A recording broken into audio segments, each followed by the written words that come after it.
뉴스를 짚어보고 대안을 제시합니다. 새로 고침 대한민국. 네, 앞서 최광기 대표도 아주 거창하게 소개를 해주셨는데요. 오늘이 저희 색다른 시선이 탄생한 지 딱 2년이 되는 날입니다. 그래서 오늘 3부와 4부는 아주 특별하게 꾸며보려고 하는데요. 오픈 스튜디오로 마련을 하려고 합니다. 코너는 그대로 갑니다. 새로 고침 대한민국 시간인데요. 그전에 김미아 씨의 축하 메시지도 들었고, 앞서 이철희 의원의 축하 메시지도 들었고, 근데 공통점이 하나 있는 게 축하의 말이 아니라 디스하는 거예요. 저를. 이건 제작진의 농간이라는 이런 생각이 안 들 수가 없는데, 우리 지금 여기 스튜디오를 꾸며주고 계시는 애청자 여러분들은 안 할 거라고, 그다음에 오창익 국장님이나 노영희 변호사도 안 할 거라고 저는 믿습니다. 네. 자, 오늘 2주년 기념 특집 방송 지금부터 시작을 해야 되는데요. 일단 두 분의 패널부터 소개를 해드리겠습니다. 노영희 변호사 모셨고요. 네. 자. 얼굴을 새로 고치면 외모가 예뻐집니다. 교통방송 김종배의 새로 고침을 들으면 대한민국이 예뻐집니다. 오. 색다른 시선 김종배입니다. 2주년 축하드려요. 네. 박수! 네, 지금 오창익 인권연대 사무국장의 표정이 일그러지고 있습니다. 제가 준비를 안 했어요. 네. 근데 그냥 제 마음을 나가세요, 나가. 담아서 말씀드리면 지금 뭐 역사적 격변기잖아요. 격동의 시절인데 저는 그냥 제가 청취자로서 말씀드리면 색다른 시선 김종배입니다 덕분에 정말 많이 배우고 있습니다. 2년 동안 감사했습니다. 와, 즉석 애드립식으로는 괜찮았어요. 감사합니다. 네, 오창익 국장님이셨고요. 자, 지금 제 오른쪽으로 아주 특별한 애청자 여러분들을 모셨습니다. 반갑습니다. 네. 지금 저희 새로 고침 함께 해주시기 위해서 지금 저희 스튜디오 한편에 조촐하게 자리를 마련해서 우리 애청자 여러분들과 함께할 계획인데요. 잠시 후에 같이 이야기를 좀 나눠보도록 하고요. 먼저 우리 오창익 국장님, 노영희 변호사님, 여기 합류한 게 얼마 된 거죠? 이게 합류하신 지? 2년째입니다. 아니, 해를 넘겼어요. 해를 넘겼어요. 깜짝 놀랐잖아요, 지금. 나도 깜짝 놀랐네. 실제로는 5달. 5달밖에 안 됐나요? 네, 고마운 시간이었습니다. 뭐가 고마웠는데요? 아니, 출연료도 교통방송은 제때 들어오고요. 지금 퇴장시킬까 말까요, 지금? 그래서? 아니, 얼마나 많이 들어오는 거 잠깐 확인을 안 해요. 액수 얘기하면 안 돼요? 아니, 액수는 얘기 안 하는데. 아니, 왜 자꾸, 왜 축하 방송이 자꾸 디스로 가? 디스 아니에요. 아니, 출연료를 꼬박꼬박 매주 보내주셔서 너무 그래요? 아름다운 것 같아요. 어떤 방송은 한 달치를 몰아주고. 그게 여기 거구나. 네, 그렇구나.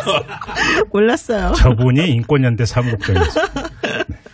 노영희 변호사님 어떠셨어요? 네, 저는 사실 8월 17일 날 저희가 이 코너 처음 시작을 했고요. 네. 지금 딱 오늘이 이제 1월 18일이니까 5개월 됐어요. 근데 정말 감회가 새롭고 사실 제가 인권에 별로 관심이 없고 인권에 좀 무지해요. 근데 이걸 하면서 인권이라는 게 정말 내 주변에 있는 정말 소소한 그 시작이었구나라고 네. 하는 걸 알게 돼서 너무 고맙고 특히 제가 이제 이 자리에 주로 앉아서 이 모니터를 보는데 이렇게 문자나 카톡으로 보내주시는 내용들은 저도 가끔 이렇게 보거든요. 네. 그러면은 정말 그 좋은 생각, 올바른 얘기 이런 것들을 많이 보내주셔서 네. 너무 감사하더라고요. 근데 조금 더 분발해서 많이 보내주시면 정말 좋을 것 같습니다. 그러니까요. 네. 이제 그렇게 오는 문자를 보다 보면 깜짝깜짝 놀랄 때가 있어요. 전혀 생각지도 못했던 흑점이라든지. 그렇죠. 예. 딱 이걸 그러니까 지적해 주시는 이런 문자들이 상당히 많이 와서 저도 놀랄 때가 있는데 저희 색다른 시선의 애청자 여러분들의 수준이 상당히 높다. 뭐 이렇게 정리하면 되는 거 아니겠습니까? 그죠? 네.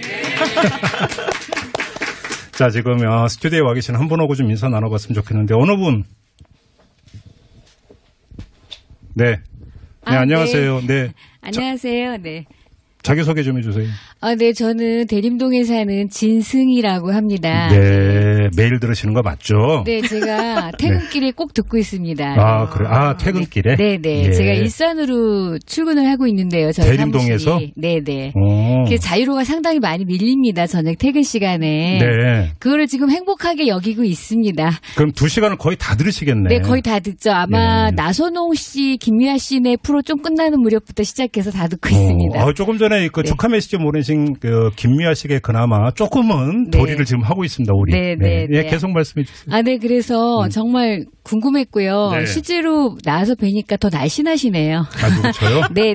제가. 아니, 그 몸매 말고 얼굴은 어떤데? 아니, 그래서 얼굴도요 되게 슬림하시고 제가 한번 찾아봤어요. 너무 말씀을 잘하시고 시사에 대해서 저도 관심이 많은데 정말 그 전곡을 찌르는 그런 멘트 정말 재밌어서 YTN을 보다가 어느 날 우연히 돌리다가 김종필 씨를 알게 됐어요. 그래 그때부터 지금 저도 들은 지가 거의 2년째 다 돼가고 있는 것 같은데 그럼 제가 개국 때부터 들었나 봐요. 그러니까요. 아유, 열혈 애청자시네요. 고맙습니다. 그래서 그 여러 다방면에 여러 가지를 다뤄주셔서 너무 감사하고요. 앞으로도 정말 유익한 방송 해주시면 감사하겠습니다. 고맙습니다. 근데 지금 제 슬림하다고 얘기하니까 노영희 변호사님이 얼굴이 일그러진 이유가 뭐예요? 왜 일그러지죠? 아니 평소 제 생각하고 똑같아가지고. 네. 정말이에요. 제가 그래요. 저는 더 덥수룩한 털보 아저씨인 줄 알았습니다. 근데 그거 아니네요. 그러니까요. 오늘 바로 시정하겠습니다. 그러니까 화면하고 실물하고는 많이 달라요. 네, 좀 그런 것 같아요. 그렇죠. 속으면 안 돼요. 화면은 속으면 안 돼요. 실물이 훨씬 낫죠. 네, 맞아요. 생각했던 것보다는 멀쩡하다. 아니, 간혹 TV에 나오시잖아요. 네, 그때는 조금 더 크신 줄 알았거든요. 제가 이상하게 카메라하고 인연이 없어요. 이렇게 얘기를 해야 되는 거 맞죠? 아닌 것 같은데요. 네, 감사합니다. 고맙습니다. 수고해주세요. 우리 노 변호사님 혹시 말씀 나누실 분? 예. 저는 사실 우리 지금 학생하고 같이 온 우리 어머니신가 봐요. 네. 자기소개 한번 해주세요. 예, 강동구에 사는 지원만 영래입니다. 예. 반갑습니다. 동쪽 끝에서 서쪽 끝까지 오셨네, 그러면. 그러니까요. 네. 지금 여기 스튜디오에 모신 애청자분들이 1000대1의 경쟁률을 뚫고 오신 분들이잖아요. 네. 저희 방송은 진실된 방송이라. 제가 확인했습니다. 1000대1은 솔직히 거짓말이고요. 그래요? 그냥 100대1로 합시다. 100대1로? 예. 어쨌든 간에 이제 올해 이렇게 정말 오기 힘든 자리에 오셔서 아마 2018년에 완전 대박 나실 것 같은데요. 제가 이제 엄마랑 같이 온 우리 아드님하고 어머님께 잠깐 한마디만 여쭤볼게요. 저희 아들도 사실은 6학년이에요. 그래서 제가 지금 정말로 우리 아들을 보는 느낌으로 제가 물어볼게요. 아줌마가. 대답 한번 해주세요. 예. 여기 어떻게 오게 됐어요? 방송을 좀 원래 들으세요? 우리 학생이? 엄마 따라 좀 듣습니다. 엄마 따라서. 어떠세요? 그럼 들어본 느낌이나 이런 것들은? 그러니까 새로 고침이 좋냐고 묻는 거예요. 지금 새로 고치면 안 들은 것 같은데? 그렇죠. 어떤 코너가 제일 좋아요? 솔직히 말해도 괜찮아요. 저는 박학다소리에서 재밌습니다. 저 진실된 태도. 정말 너무 진실. 바로 앞에 있는데도 불구하고 새로 고침 얘기를 하지 않고. 아니, 대한민국의 미래는 밝아요. 네. 그렇지만 새로 고침 대한민국도 조금 좋습니다. 조금. 잠깐만. 초등학교 6학년이라고 한 거 맞죠? 네. 초등학교 6학년 맞죠? 네, 맞는데요. 매규정 멘트 저렇게 잘하네. 그러니까 인물도 훤한데 엄마가 참 좋으시겠어요. 미래 방송 진행자 나온 것 같아요. 좋습니다. 그렇죠. 네, 반가워요. 네, 반갑습니다. 네, 친구들한테 우리 방송 얘기하니까 초등학생 이제 중학교 올라가는 거잖아요. 그래서 중학생이 듣기도 괜찮다 이렇게 얘기를 많이 좀 해요. 왜 대답을 하네? 네.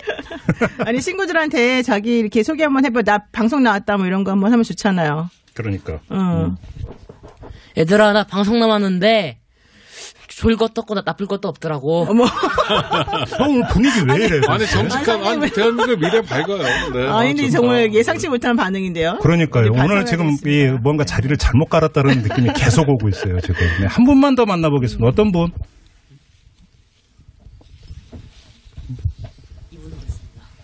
지금 초등학교 6학년 학생이 지금 지정을 해줬습니다. 자기소개 좀 해주세요. 네, 안녕하세요. 저는 부천에 사는 박승우라고 합니다. 네, 어떤 일 하시는지.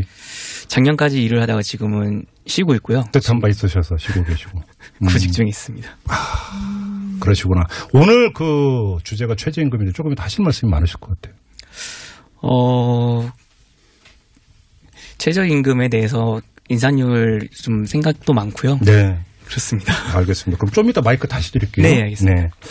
자, 오늘 인사가 너무 길어져가지고 오늘 본 주제에 좀 얘기를 좀 해야 될 것 같은데요. 이제 최저임금 이야기 1월 1일부터 시행이 됐습니다. 근데 시행이 되자마자 여기저기서 여러 가지 이야기가 좀 나오고 있고 저희 방송에서도 그래서 이제 여러 차례 이 문제를 좀 짚어본 적이 있습니다.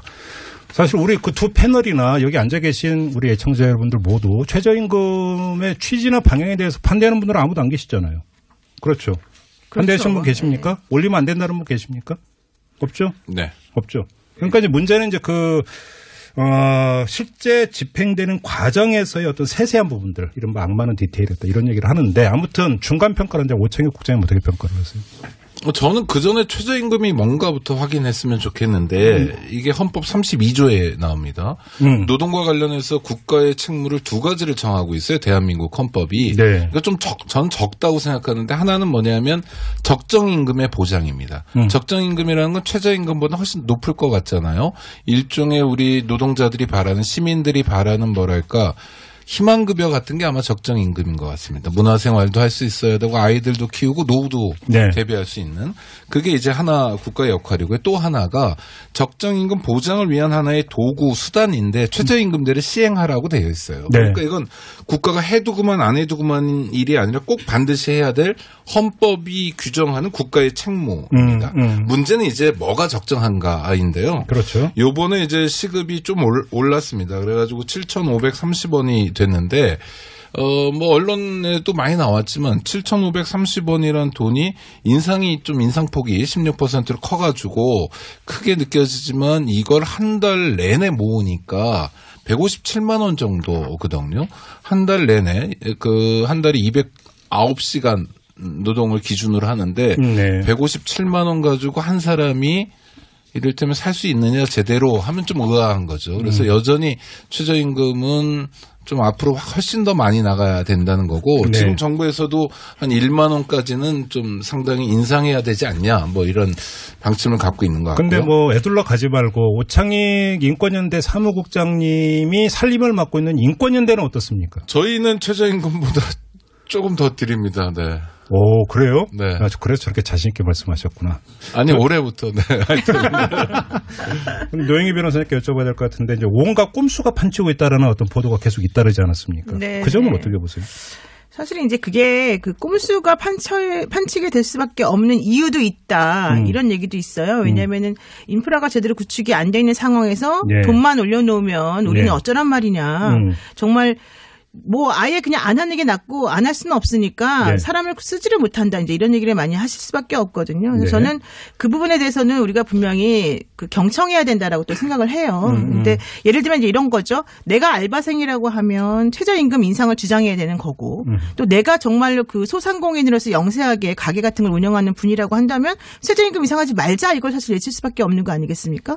그렇다면은 그 각각에 대해서 우리가 뭐라고 할 수는 없는 거죠. 이제 예. 각각의 입장이 다 있는 것이고 그들의 말이 틀린 게 아니기 때문에 그러면 우리가 그렇게 서로 평행선을 달리는 얘기만 가지고 네. 할 수 있느냐?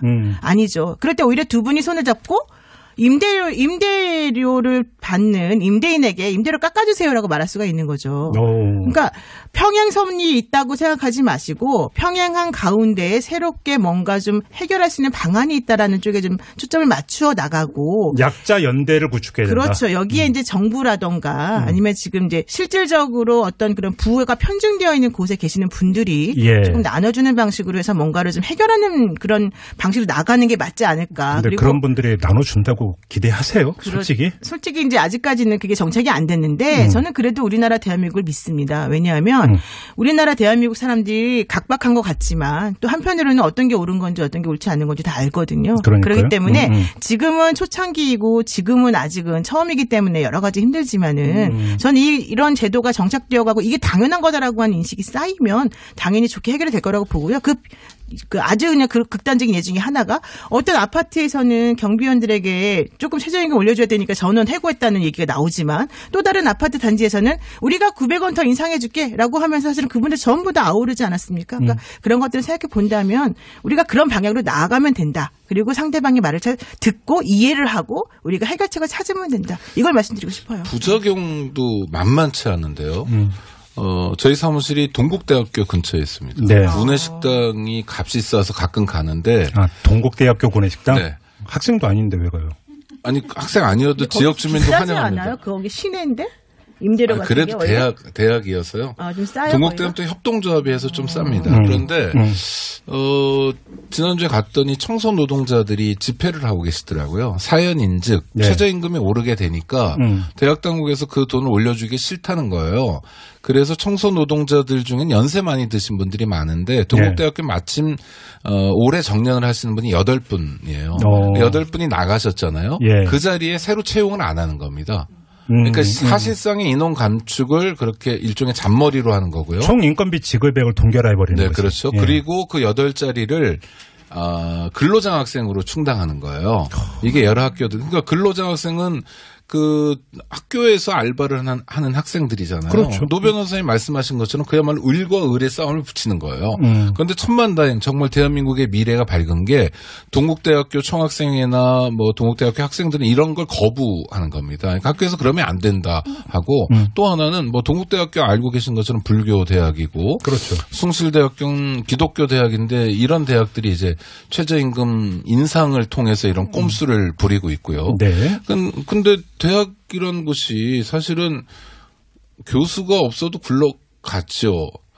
아니 무슨 얘기는 교수님은 어느 날 안 오시면 기분 좋기도 하고 하여튼 그러니까 그런데 청소 노동자가 없으면 정말 하루 이틀을 감당하지 못하죠. 그 쓰레기를 어떻게 합니까? 네. 가장 중요한 일을 해주시는 분들이라 우리가 여겨야 되는데 이런 꼼수들이 있는 거고 이럴 때 이제 정부의 역할이 있어야죠. 근로감독이나 뭐 이런 게 돼야 되는데 그렇죠. 이를테면 뭐 이화여대나 경희대 같은 데는 사립대학인데도 잘 해결을 했는데 국공립대는 이런 얘기가 없는데 일부 사립대학들이 일탈을 하고 있다는 건 연초부터 참 가슴 아프고 또 불편한 이야기였습니다. 지금 뭐 논점이 나온 것 같은데요. 이제 가장 안타깝게 바라보는 게 많이 가진 분들은 싹 빠진 상태에서 네. 사회적 약자끼리의 갈등 양상이 빚어진다면 이건 불행이죠. 예를 들어서 소상공인과 알바생 간의 갈등이 빚어지고 거기서 뭔가 다툼이 벌어진다면 이건 정말 아니지 않느냐. 그렇죠. 그리고 그게 완전히 남남이 아니라요. 그럼요. 저희 딸도 편의점에서 알바를 하고 있는데 주말에 네. 그러니까 영세 생계형 자영업자의 아들, 딸 아들이 어디 가서 또 알바도 하는 구조예요. 그렇죠? 그러니까요. 네. 바로 이 점 오늘 좀 초점을 여기에 맞추고 좀 얘기를 좀 많이 나눠봤으면 좋겠는데요. 이 방송을 듣고 계시는 우리 애청자 여러분들 좀 문자 참여 부탁드리겠는데요. 소상공인과 알바생의 관점에서 지금 이 문제 어떻게 바라보고 있는지, 그다음에 더 간절히 듣고 싶은 게 상생의 어떤 그런 사례가 혹시 주변에서 있다면, 화합의 사례가 있다면 좀 꼭 그 사연도 좀 함께 좀 문자 보내주시기 부탁을 드리겠습니다. 안녕하세요. 오창익입니다. 인권연대는 정부나 기업의 지원을 사양하고 오로지 시민의 참여로만 운영하는 100% 순도의 민간 인권단체입니다. 1999년 창립 이래 한눈 팔지 않고 오로지 인권운동에만 매진해 왔습니다. 인권연대 회원으로 참여해 주세요. 인권연대 회원이 늘어나면 그만큼 인권연대의 활동도 풍부해지고 활발해집니다. 인권연대 회원가입은 인권연대 홈페이지를 참고해 주세요. 감사합니다. 여기서 우리 지금 스튜디오 같이 방송하고 계시는 우리 애청자 여러분에게 또 마이크를 드리고 싶은데 혹시 알바비나 이런 걸 지급하고 계시는 분, 소상공인, 자영업자 계십니까? 안 계십니까? 사장님은 한 분도 안 계시는 분. 네. 사장 그러면 아까 우리 지금 알바하시는 분. 알바는 아니고. 아직 알바는 안 하시고. 네. 네, 자기소개 좀 해주시고. 네, 안녕하세요. 용인에서 온 최민숙이라고 합니다. 네. 사장은 아니고요. 네. 사장 와이프님. 아, 네. 그게 그거죠. 그럼 회장님이시지, 회장님. 네. 왕회장? 뭐 그런 거. 예. 높으신 분 모셨네. 네. 네. 저는 최저임금 인상에 대해서 크게 반대한다, 뭐 그런 입장보다는 인상폭이 예년에 비해서 많이 올랐잖아요. 그렇죠. 그래서 예를 들어서 작년에 제가 라면 값을 5,000원을 받았어요. 네. 근데 우리 알바생한테 예를 들어서 10만 원을 줬어요.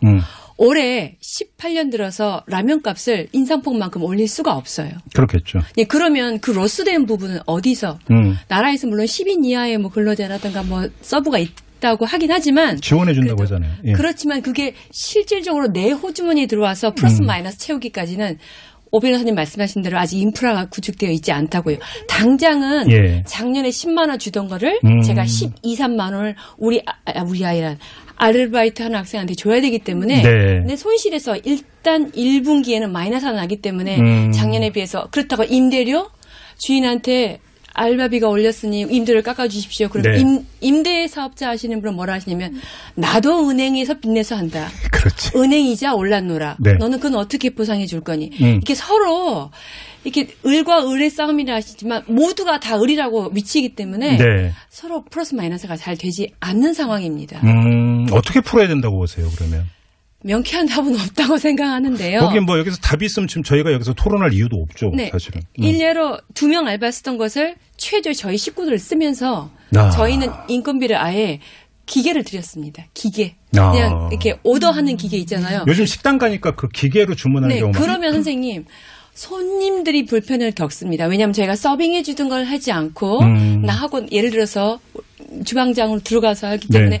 홀에 사람이 없기 때문에 일단 오는 손님도 놓칠 수가 있고 하지만 길게 따져보면 그게 오히려 저희한테는 이게 롱텀으로 가면 국가적으로서 긴 플러스는 되지 않는다고 생각하는데 아직은 네. 급하게 그 금액 상황분이 너무 높기 때문에 그러지 않을까 하는 생각이 듭니다. 알겠습니다. 자, 우리 고창 국장 어떻게 들으셨어요? 저도 지금은 아닌데 저도 식당을 했었어요. 진짜 저 처음 듣는 얘기인데? 네, 당국대 앞에서. 또 왜 학교만 찾아다니고 그렇게? 네, 학생들이 약간 어리숙해서 이렇게 잘 꼬시면 매출도 올라가고 그럽니다. 그래서 오늘 위험한 발언 많이 하시는데. 한남동에서 네. 했었는데 네. 식당의 가격 요인이 여러 가지가 있는데 사실 가장 큰 건 임대료입니다. 이게 뭐 어마어마해요, 정말. 또 약간 목이 좋거나 하면 그런데요. 뭐 상가든 어디든 사무실 임대차 보호법이 있는데 지금 상한이 최고가 9%까지 올릴 수 있거든요. 그렇죠. 그런데 그것도 이제 굉장히 무서운 거고요. 9%로 올리는 것도 무서운 건데 네. 임대료 자체가 굉장히 높은 수준에서 형성되어 있습니다. 지금요. 그러니까 이거를 오늘 정부 여당이 뭐 당정 협의를 갖고 이것도 네. 좀 최고 인상률을 9%에서 5%까지 좀 낮추겠다는 거예요. 아무리 임대사업자가 을이라고 해도 네. 알바생이나 영세 생계형 자영업자에 비해서는 슈퍼 갑이니까 그분들이 가져가시는 걸 조금만 줄여줄 수 있다면 그래서 저는 당정에서 얘기한 5%가 아니라 3%라면 네. 그다음에 이 임대 수익이나 또 임대료를 인상하거나 이런 걸 우리가 많이 배우고 싶은 데들이 독일 같은 데거든요. 독일은 협동조합이 그러니까 세입자 협동조합이 조합 차원에서 이를테면 뭐 민주노총 이런 데서 임단협을 대행해 주는 조그만 사업장이나 이런 것처럼 하고 있어요.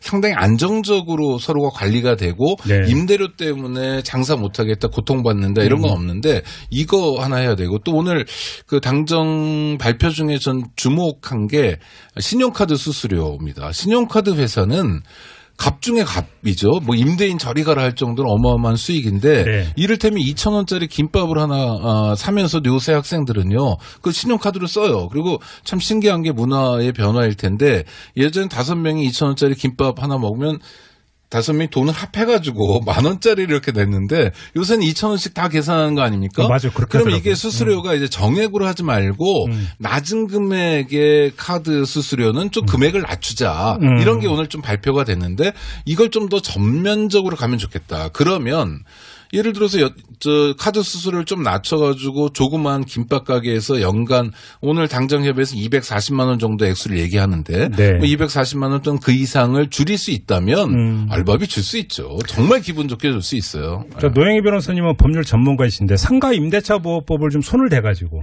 손질을 해서 그 임차인들을 좀 더 보호를 한다면 부담을 좀 줄일 수 있지 않겠는가라는 이런 접근법은 어떻게 평가를 하세요? 그렇게 갈 수밖에 없지 않을까 싶습니다. 근데 원래 이제 계약 자유의 원칙에 의하면 예. 사실은 임대인이 가지고 있는 그 점포에 대한 소유권, 재산권 이런 것의 행사를 사실은 이제 상가임대차 보호법이 막는 거거든요. 원칙적으로는. 네네. 그렇기 때문에 네. 이제 임대인이나 소유자 입장에서는 부담스럽고 부당하다고 느낄 수 있겠지만은 네. 그럼에도 불구하고 지금 금리가 전체적으로 내려가고 있는 상황에서 그 임대차 관련해서는 뭐 9%까지 올릴 수 있다는 거는 제가 보기엔 시대적으로도 맞지 않고 예. 그래서 지금 현재 이제 이번 26일부터 상가임대차보호법 관련해가지고 시행령이 개정이 돼서 5%로 줄이기로 했고요. 네. 또 아까 말씀하신 카드 수수료 같은 것도 건당 원래 95원이었거든요. 결제금액하고 상관없이. 그런데 이제는 7월부터는 결제금액을 기준으로 해서 0.2% 정도 이제 정률제로 변경하기로 했기 때문에 네. 가는 방향은 이제 맞다라고 생각을 해요. 근데 이제 그럼에도 불구하고 있는 사람들의 입장에서 봤을 때는 왜 나를 이렇게 자꾸 부담스럽게 하고 왜 나를 자꾸 귀찮게 하나 이런 사실 생각을 할 수밖에 없는 구조이긴 한데 네. 그건 좀 대승적 차원에서 생각해야 되지 않을까 싶습니다. 그러니까요. 7413님이 문자 주셨는데 저도 아파트 경비원인데요. 휴게 시간 1시간 늘어났습니다. 월급 적게 주려고 그런 것 같아요라고. 그다음에 또 카카오톡으로 신소라님 내일을 위해 일해주는 알바인데 한 달 2, 3만 원 더 준다고 그걸 아깝게 생각하면 안 되죠라고 또 이렇게 따끔한 목소리 보내주셨는데요. 자, 잠시 전하는 말씀 듣고 계속 이어가도록 하겠습니다. 안녕하세요. 유병재입니다. 색다른 시선 김종배입니다. 2주년을 진심으로 축하드립니다. 한 프로그램을 2년 동안이나 쭉 진행하시다니까 진짜 너무 부럽기만 합니다. 이슈를 꿰뚫어보는 시각, 거침없는 논평으로 앞으로도 퇴근길 청취자들과 오래오래 함께해주세요. 축하드립니다.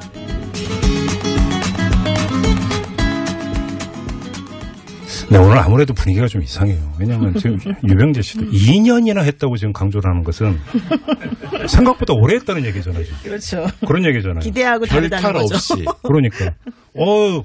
2년밖에 안 됐어. 이렇게 멘트가 나와야 되는 거 아니에요? 오늘 좀 이상해. 500회가 넘은 거죠? 횟수로는 안 따져봤나요? 그렇죠. 1년에 365일인데 주말 빼고 하면 뭐 대충 그렇게 될 것 같은데요. 네. 횟수로는 제가 문제 안 따져봤네. 알겠습니다. 지금 이분이 왜 이렇게 말씀을 하셨냐면 본인에게 마이크를 달라고. 자, 자기소개 좀 해주시고요. 네, 안녕하세요. 옆 동네 은평구에서 온 백종범이라고 하고요. 네, 저는 지금 일단 일은 쉬고 있습니다. 계속 일을 알아보고 있는데. 일명 백수시구나. 그렇습니다. 예. 아니야, 백수는 취준생. 예. 네. 일단은 그런데 저는 최저임금 인상에 찬성하는 거는 지금 나오는 얘기 들어보니까 주로 현실적인 여건들 뭐 그런 것들을 많이 고려하시는데 저는 그곳에 있는 철학에 되게 저는 공감을 하고 있거든요. 철학. 예. 예.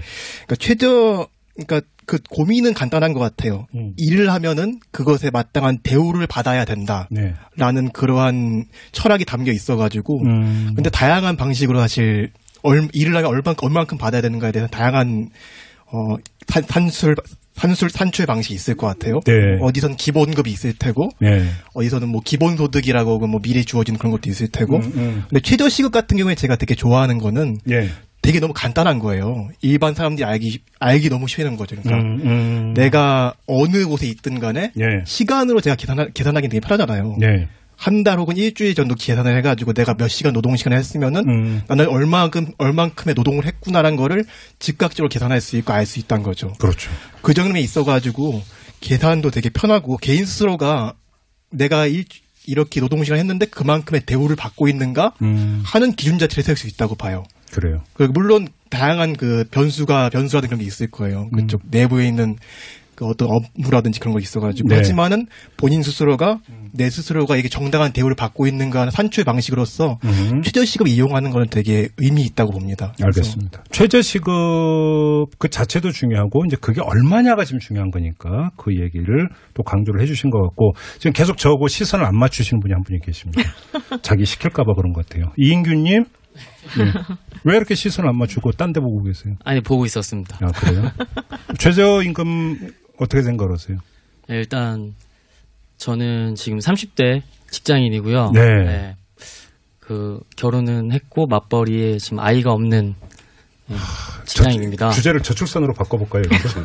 그래서 최저임금 일단 저는 이번에 1,060원 인상한 거에 대해서는 찬성하는 입장이고요. 그러니까 실제적으로 아르바이트를 하고 있는 그 연령층에서 느끼기에는 이 한 달에 130만 원에서 156만 원 정도 오르는 이 금액이 엄청나게 큰 금액으로 다가올 수 있을 거라고 생각을 해요. 그래서 제 주위에서도 보면은 이렇게 맞벌이를 하고 있으면서도 이런 최저시급 자체가 너무 낮다 보니까 임금이 낮아서 아이를 갖지 못하는 친구들이 되게 많거든요. 그렇죠. 와이프가 이렇게 파트타임으로 알바를 이렇게 하고 있는 친구들도 많이 있는데 이번에 최저시급 올라간 거에 대해서 조금 더 가계가 원활해지니까 굉장히 좋아하더라고요. 근데 이인규님 지금 직장인이라고 하셨는데 혹시 직장에서도 이게 꼭 알바만이 아니라 직장에서도 이게 기본급은 손을 안 대겠지만 뭐 수당이라든지 식대 이런 데에 포함을 시켜서 직업액 전체를 그러니까 컨트롤하려고 한다 이런 보도가 계속 나오고 있는데 그 이인규님이 다니는 직장은 그렇지는 않고요. 네, 그런 보도가 많은데 다행히 저희 같은 경우는 저는 외국계 기업이다 보니까 기본급 자체가 굉장히 높게 책정이 되어 있어요. 그래서 좋겠다. 예를 들어 월급이 100만 원이라고 하면 기본급 비율이 한 85만 원 정도를 가지고 있어서 애초에 저희는 수당 같은 게 거의 없습니다. 비과세 10대 빼고는. 그래요? 근데 이제 주위에서 조금 30인 미만 사업자 그쪽에 이제 다니는 친구들은 그런 식으로 막 편법을 써서 주변에 그런 얘기 많이 들으셨어요? 예. 실제로 그런다고? 예, 그렇습니다. 그래서 상여를 막 쪼개거나 네. 아니면 뭐 주말 수당을 안 준다거나 그런 식으로 이제 편법을 쓰는 거죠. 그러니까요. 예. 알겠습니다. 말씀 잘 들었고요. 저 노영희 변호사님께 여쭤봐야 될 것 같은데 이게 이제 뭐 전문용어로 산입범이라고 이렇게 부르던데 이제 적용 대상 최저임금의 적용을 어디까지 할 것이냐, 뭐 수당 이런 것까지 포함을 시킬 거냐 말 거냐 이 문제잖아요. 간단히 이야기를 하면. 그렇죠. 근데 아직 지금 그 정해지지가 않아가지고 결국 이런 꼼수가 지금 남발하고 있는 게 아닌가 이런 이야기가 많이 나오는데 어떻게 평가를 하세요? 네, 사실 이제 그런 움직임이 있다라는 얘기가 있고 그래서 이제 고용부에서는 한 달 정도를 이제 계도 기간으로 두고 그런 식으로 하는지 안 하는지를 좀 직접 조사하겠다라고 하는 입장을 지금 밝히고 있습니다. 그래서 3월까지 이제 건물 관리업이나 편의점 같은 그런 곳 등을 특히 이제 다니면서 그 5개 취약업종을 그 지정을 하고 5,000여 사업장을 대상으로 해서 집중 감독을 하겠다라고 하고 있고요. 만약에 이제 이런 것들을 지키지 않는다라고 한다면 3년 이하의 징역이나 2천만 원 이하의 벌금까지 병과할 수 있도록 하겠다. 이제 그런 입장을 밝히고는 있는데 그렇다 하더라도 지금 현재 뭐 한 달의 계도 기간이 있다라고 해서 내가 지금 현재 그런 걸 할 수 있는 여건이 안 되는데 무조건 하라 그런다고 해서 할 수 있는 그런 사업주도 별로 많지 않을 수 있을 것이고 또 이제 그 실제 그 임금을 받는 입장에서도 지금 뻔히 보이는데 여기 장사가 잘 안 되는 것이 근데 나만 좋자고 최저임금 달라라고 하기가 곤란하다 이런 얘기를 하시는 분들도 많이 계시거든요. 그래서 그런 부분 관련해 가지고는 이제 뭐 지금 정부에서는 뭐 3조 원의 예산을 들여가지고 일자리 안정 대책을 마련하겠다라고 얘기를 하고 있고 고용보험에만 가입하면 뭐 13만 원씩 1인당 13만 원씩 지원해주겠다라고 얘기는 하고 있는데 이제 그런 것들을 좀 적극적으로 알아보시고 빨리 좀 그 제도가 정착될 수 있도록 하시는 것도 필요하고 또 하나는 조금 그 내가 혹시 새는 돈이 없나 이런 것도 한번 좀 살펴보시면 좋을 것 같아요. 그건 무슨 말씀이에요? 그러니까 지금 문제가 되는 게 최저임금 그 사실은 900원 올린 거예요. 900원.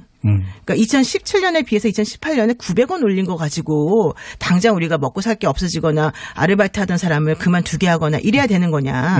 사실은 그게 아닐 수 있다는 거예요. 내가 지금 현재 돈을 못 버는 이유 중에 하나가 최저임금 때문이 아니라 다른 구조적인 문제가 있을 수 있다. 그리고 또 하나는 그렇게 세고 있는 돈들을 조금 관리를 잘하면 오히려 그런 것들을 긁어 모아가지고서 훨씬 더 좋은 방식으로 서로 간에 상생할 수 있다.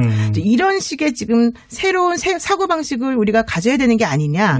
그래서 한번 본인이 사업하는 그 사업장 아까 뭐 10만 원 최미숙 씨 같은 경우는 남편이 하는 그 사업장에서 얘기를 해주셨었는데 그런 것들도 한번 우리가 한번 머리를 짜봐가지고 생각해보면 좀 괜찮아지지 않을까 싶습니다. 그러니까요. 저희가 이 문제 가지고 여당 의원하고도 한번 그 인터뷰를 한 적이 있는데 이 산입범위를 어떻게 이제 정할 것이냐의 문제도 있지만 이것이 그냥 행정 차원에서 결정될 문제인가 아니면 법에 그러니까 규정을 해야 되는 문제인가도 상당한 논란거리더라고요. 오창혁 국장님 어떻게 해야 된다고 생각하세요? 그건 대법원이 명확한 입장을 가져야 됩니다. 그러니까 우리 법원이 노동 문제에 있어서 무슨 굉장히 전향적이고 혁신적인 모습은 아니더라도 원칙적인 모습은 좀 보여줘야 되는데 그런 면에서 상당히 둔감한 것 같고요. 판사들이 뭐 자기들은 월급이 꼬박꼬박 잘 나와서 그런 거 아닌가라는 의심을 가질 정도로 그렇고. 의심 좀 하지 마세요. 아니 또 하나는 우리 법원에 그렇죠. 사실은 저는 장기적으로 노동법원도 좀 만들어져야 된다고 생각해요.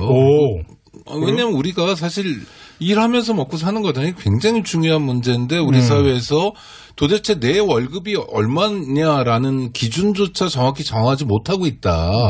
나라가 만들어진 게 언젠데 그렇잖아요. 48년부터 지금 몇 년입니까 우리 대한민국이. 그러니까 이건 정말 창피한 일이고 저는 그 실제로 지금 우리 경제 상황을 보면요. 와 작년에 대한민국 경제가 대박이었잖아요. 대박입니다. 어떤 점에서? 아니요, 뭐 반도체 호황에다가 삼성전자 뭐 50조 원 뭐 그리고 체감을 하셨어요? 아니죠. 그게 문제라는 거예요. 그러니까 아니 지금 OECD 경제협력개발기구에서 대한민국이요 놀랍게도 경제 성장률이 1위예요. 리투아니아가 우리보다 조금 높대는데 거기는 그 OECD에 들어온 지 얼마 안 돼서 이제 실제로 순위 매길 자격은 안 되는 거고 올해도 우리가 3.0% 보다 더 성장할 거라고 하는데 대한민국처럼 세계 10위권의 경제 대국에서 이 정도 성장률을 보이는 나라가 없습니다. 중국은 아직 좀 낮으니까 하여튼 그런데 이 대한민국 경제 구조가 어떻게 돼 있냐면 체감하셨냐는 그 말씀 그대로예요. 옛날 그 한옥 구조에 보면 아랫목, 윗목 있잖아요. 이 공사를 잘 못하면 아랫목은 펄펄 끓는데 그렇죠? 막 반팔 입고 있어야 되는데 운목에는 방에 얼음이 오는 경우가 있어요. 대한민국 경제가 그래요. 운목이 어디냐면 소상공인, 영세 자영업자들, 그다음 진짜 우리 아들, 딸들, 알바생들 이런 거고 또 아랫목은 정말 그래서 작년에 예상하지 않았던 추가 세수도 20조 원 이상 들어왔습니다. 아니 저는 기억이 나는 게 그 대기업의 사내 유보금이라고 해서 쟁여놨다는 그렇죠. 720조 원이요. 제가 그 말씀드리는데 지금 720조라는데 제가 그 뉴스를 처음 봤을 때 금액이 얼마였는 줄 아세요? 300조부터 제가 그 뉴스를 봤거든요. 그러니까 대기업에 지금 쟁여놓은 사내 유보금이 300조다라는 그러니까 뉴스를 본 게 몇 년 안 됐는데 700조가 넘었더라고요. 아니 지금 가계부채가요. 1419조, 1420조 원인데 네. 가계부채와 사내 유보금의 증가율이 매년 10% 이상이에요. 그러니까 우리 서민들은요. 10% 이상의 굉장히 빠른 빚의 속도로 빚이 늘어나고 30대 그룹 사내 유보금도 빚의 속도로 늘어나고 있어요. 그러면 이건 정말 국가가 왜 존재해야 되냐고 묻는 거니까 국가가 할 수 있는 헌법적 역할 중에 중요한 게 최저임금 인상이다. 그걸 통해서 운목에도 좀 온기를 가도록 하자. 이게 핵심입니다. 그러니까 그게 바로 문제인 것 같은데 지금 현재 1인당 그 소득액이 3만 달러 시대다라고 얘기를 많이 하고 있거든요. 네. 근데 우리는 사실 3만 달러 됐는지도 몰라요. 솔직히 말해가지고. 그러니까 돈을 가지고 있고 호황이어서 뭐 돈이 엄청나게 많다라고 얘기는 들었는데 그게 어디가 있는지를 모르는 구조. 아니 그러니까 1인당 3만 달러면 그냥 애누리 없이 그렇죠. 그 달러당 1,000원 잡고 1인당 3천만 원 버는 거니까. 4인 가족이라고 치면은 그게 얼마입니까? 1억 2천씩 번다는 거 아니야? 연봉으로. 말이 되는 얘기를 해요. 공감되십니까? 연봉으로 말씀드리면요. 말이 되는 얘기. 제가 그 데이터를 가져왔는데 작년에요. 네. 소득 상위 20%의 연평균 소득이 6,200만 원 정도예요. 20%. 근데 하위는 875만 원입니다. 네. 그러니까 한 7배 차이가 나는데 지금 얘기하면 1억 2천 정도 되니까 이 돈 다 어디 갔냐면 사실 그 글로벌 기업들 그러니까 이런 기업으로 가 있다니까. 네. 그러니까 사내 유보금이 그렇게 기하급수적으로 느는 거 아니겠어요? 근데 아무튼 그러니까 그 유명한 기업이 카드도 하잖아요. 그 유명한 기업이 어디 말하는 삼성 거예요? 같은데 삼성 반도체 엄청 삼성전자가 정말 대박을 했으니까 그러니까 카드 수수료 같은 건 인하해서 함께 살아야 우리 알바생도 장가도 가고 시집도 가고 냉장고도 구입하고 그렇게 하면서 살아야 되잖아요. 텔레비전도 구입하고 언제까지 우리가 아랫목 운목으로 나눠져 가지고 살아야 되느냐. 지금 8672님이 아주 리얼한 문자를 주셨는데 최저시급 인상되면 아주 가끔은 식구끼리 돼지갈비라도 뜯겠구나 했는데 노동시간이 1시간 줄어서 갈비가 날아가 버렸습니다. 아이고. 그러면 갈비집도 손해본 셈이죠? 그렇죠. 아니, 손해본 거죠. 이 말씀이 정말 맞는 말씀이에요. 그러니까 소비를 자꾸 촉진시켜야지 경제가 돌아가고 전부 다에게 혜택이 돌아가서 다 같이 잘 살게 되는데 한번 줄이게 되면 사실은 다른 사람한테 갈 수 있는 게 없어지잖아요. 그러니까 앞서 제가 오창기 국장께 질문 드린 거 마무리 삼아서 제가 다시 한번 문자를 소개해 드릴 테니까 답을 좀 주세요. 그러니까 TBS 앱으로 LJC9016님이 문자 주셨는데 저는 마트에서 배달하는데요. 용역을 써서 4년째 임금 동결입니다라고 하셨고 이분 말코맥스님 제발 급여차익의 꼼수를 시정해서 제대로 된 월급을 받도록 해주세요 했는데 바로 산입범이나 이런 것들을 법으로 강제하는 거 어떻게 생각하세요? 법으로 강제해야 된다는 거예요. 해야 된다? 네. 법원이 해야 될 역할이죠. 행정지도나 행정지침 갖고는 안 되고 법으로 그럼요. 아니 이런 건 대못으로 가야 된다. 그럼요. 이것은. 정확히 해야 되고요. 그것에 따라서 정부가 근로감독을 제대로 해야 되는 겁니다. 네. 월급을 제대로 안 주는 건 그냥 잘못하거나 미안한 일이 아니라 범죄예요. 알겠습니다. 자, 이 최저임금에 대해서 이야기 나누고 있는데요.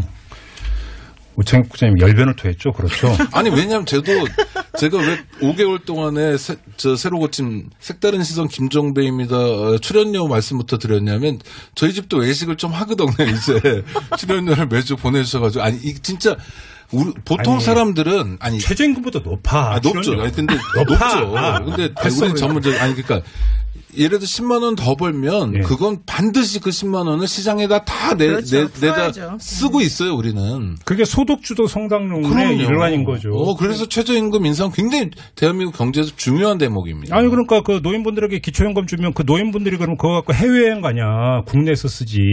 그다음에 안 쓰시긴 하더라고 근데 노인분들. 아니요 들어오는 날 춘천 막국수 먹고 그렇게 갑니다. 자 우리 또 그 애청자분 그 자기 소개 좀 해주세요. 예. 저 유련동에서는 다둥이 아빠 신재식인데요. 다둥이 아빠님이세요? 네, 5입니다. 우와. 능력자십니다. 아니, 그럼 갑자기 이게 궁금해졌어요. 5, 월 수입은 얼마나 되십니까? 월 수입이요? 한 300 정도 되는데요. 빠듯하시겠네. 아니죠. 빠듯한 게 아니라 제가 그러니까 십시일반으로 도와주시는 분들 계세요. 다 아까 얘기하실 때 애국자라고 얘기를 하시잖아요. 그러니까 쌀도 주시는 분도 계시고요. 옷도 주시고요. 신발도 주시고. 그나마 다행인 게 저희 와이프가 그 아나바다 그래갖고는 그 남들은 쓰던 거 안 쓰는데 그거 잘 활용을 해줘요. 아껴 쓰고 나눠 쓰고 뭐 바꿔 쓰고 이거 얘기하는 거죠. 예. 그걸 해주고 또 우리 애들도 뭐 금방금방 잘하니까 그거에 대해서 부담 없이 하니까 그러는 거고. 아까 얘기했듯이 제가 판단하기에는 그 최저임금도 있지만 방송이나 그런 데서 홍보를 좀 잘해줘야 된다고 생각을 해요. 예전에 산에 전부 다 묘지 생긴다고 그랬는데 지금 산에 다 묘지 없거든요. 왜 그러냐면 제 기억에 90년대 후반에 고건총리인가 누가 그때 총리하셨던 분이 나는 그냥 화장해주세요 하니까 그때부터 화장 문화가 확 퍼져서 화장 문화가 정착이 된 것처럼 어떤 재벌 회장이었죠. 네. 제가 잘못 알고 있는지 모르겠는데 그런 식으로 최저임금에서 아까 낙수효과라는 게 큰 회사에서 큰 오das다는 게 아니라 최저임금으로서 아까 말씀하셨듯이 영화 한 편 더 볼 수 있고 짜장면 한 그릇 더 먹을 수 있고 그 돈이 계속 돌고 도는 거거든요.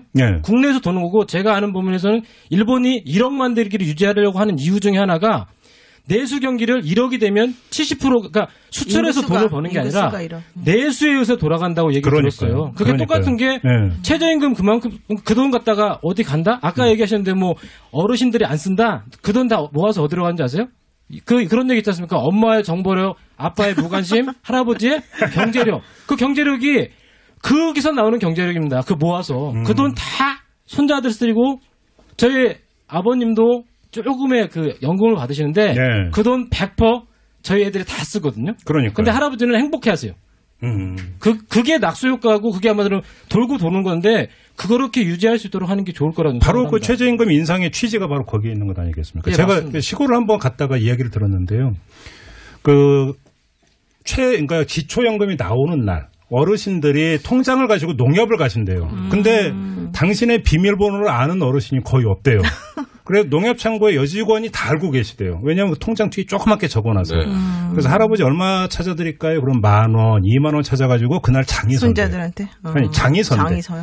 장이 서가지고 막걸리 한 사발 드시고 그렇게 하니까 그 상권이 그냥 생겨버리는 거죠. 그러니까 이게 지금 기초연금만이 아니라 최저임금도 마찬가지 아니겠어요. 알바생들이 그러면 최저임금 조금 올랐다고 받아갖고 유럽 여행을 갑니까? 뭐 합니까?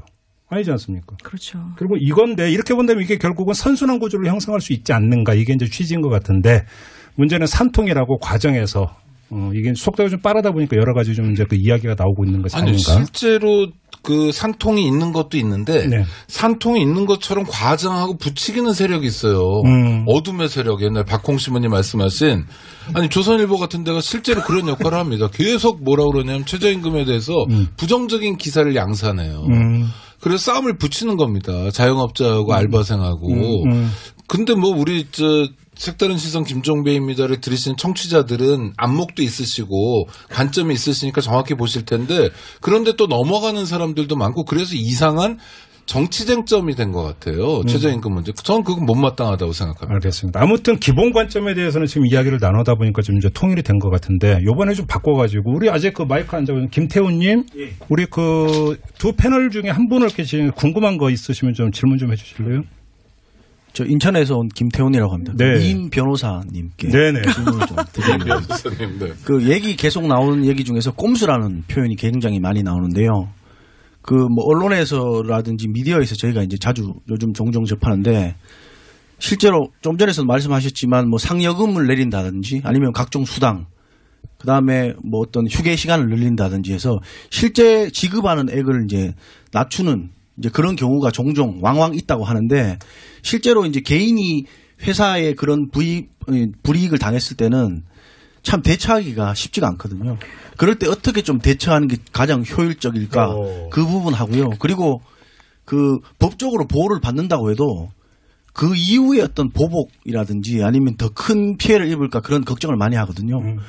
거기에 대해서도 어떻게 하는 게 조금 좋을지 그런 부분을 좀 여쭙고 싶습니다. 제가 솔직히 말씀드리면 방법이 없습니다. 지금 현재로서는. 좀 희망을 좀 주시죠. 아니 왜냐하면 아까부터 계속 질문하신 게 바로 그거예요. 꼼수를 그렇게 해서 이렇게 저렇게 산입해가지고 이렇게 이상한 방식으로 하는 것에 대해서 어떻게 하면 좋겠냐 대답을 못 하잖아요. 우리 오창희 국장님 같은 경우에. 네. 왜냐하면 현재 그런 것들을 통제하고 규제하는 법안이나 이런 게 없어서 그러는 거거든요. 네네. 그러니까 오히려 그런 거 할 때는 임금 구조가 그런 식으로 변칙적으로 운영이 돼서 실질적으로 최저임금이라고 하는 것이 전혀 운영이 안 되는 것처럼 지금 되는 현상을 막기 위해서는 네.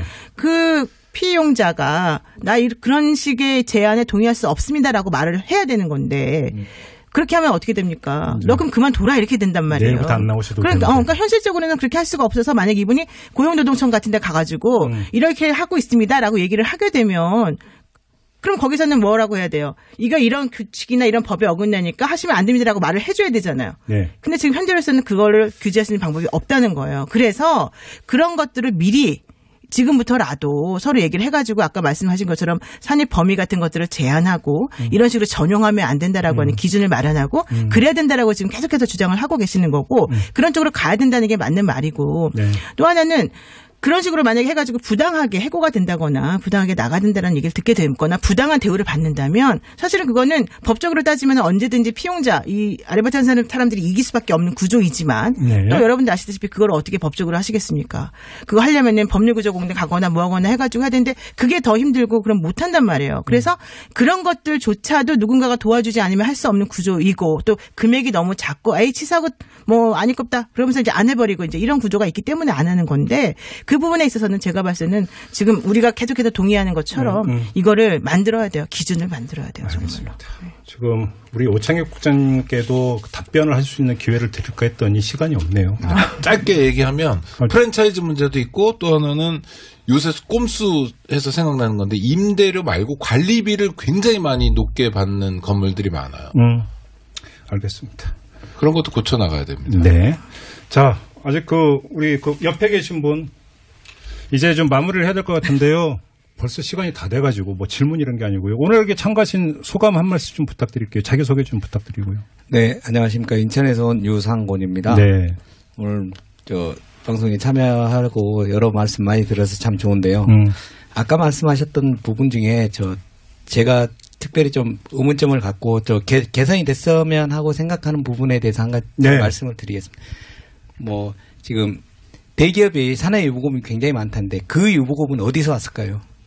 원가 절감이란 미면하에 하도급 업체들 1단계, 2단계 밑에 내려가는 업체들의 원가 절감에서 거래 적정 가격을 단가 우려치기로 해서 싼 거거든요. 네네네. 그런 부분들을 국가적으로 정부 차원에서 밑으로 내려가는 낙수 효과가 일어날 수 있도록 그런 걸 제도적으로 좀 마련해 주셨으면 고맙겠다는 생각을 했습니다. 알겠습니다. 자, 그리고 저 끝에 계신 분 김경애님 오늘 그 참여한 소감 한 말씀 부탁드릴게요. 아마 마지막으로 마이크 드리는 분이 될 것 같은데요. 네. 네. 저는 뭐 부동산 수익이나 금융소득 그런 거 전혀 없이 20년간 노동으로만 가게를 꾸려온 그 프리랜서 작가 김경애라고 합니다. 네. 예. 근데 뭐 사실 오늘 뭐 최저임금에 대해서 이야기를 하는데 저희 같은 입장에서는 뭐 임금이라든지 뭐 시급이라든지 이런 거를 이야기하는 것 자체도 되게 부러운 그런 상황이라고 생각이 되고요. 네. 결국 노동의 가치는 사람의 가치이지 않습니까? 네네. 그래서 그런 입장에서 서로들 생각해 주시면 당장은 아니어도 답이 나오지 않을까 생각합니다. 알겠습니다. 고맙습니다. 벌써 시간이 다 돼가지고 잘못 잡았어요. 그냥 2시간을 터서 했어요. 그러니까. 네. 20주년 됐으면 터삭고요. 20주년. 자, 뭐, 이렇게 1시간 쭉 했는데도 쏜살같이 지금 시간이 다 지나버려가지고요. 아무튼, 2주년 특별한 방송이었는데요. 함께 해주신 노영희 변호사, 오창희 국장님께 감사드리고요. 수고하셨습니다. 네, 고맙습니다. 감사합니다. 자, 그리고 아주 먼 길 오셔서 저희 2주년 특집 방송을 빛내주신 우리 애청자 여러분들 정말 고맙습니다. 오늘 즐거우셨습니까? 네, 고맙습니다. 네, 고맙습니다. 네. 안녕하세요. 장발장은행의 대표를 맡고 있는 홍세화입니다. 200만 원, 300만 원 벌금을 내지 못해 감옥에 갇히는 분이 매년 4만 명이 넘습니다. 장발장은행은 이분들에게 무이자 무담보로 대출을 해주고 있습니다. 장발장은행을 후원해 주시기 바랍니다. 실로 모든 게 엉망으로 치닫는 듯한 세상입니다마는 스스로 아름다워지는 데에 겸연쩍어 하지 않기를 바랍니다. 고맙습니다.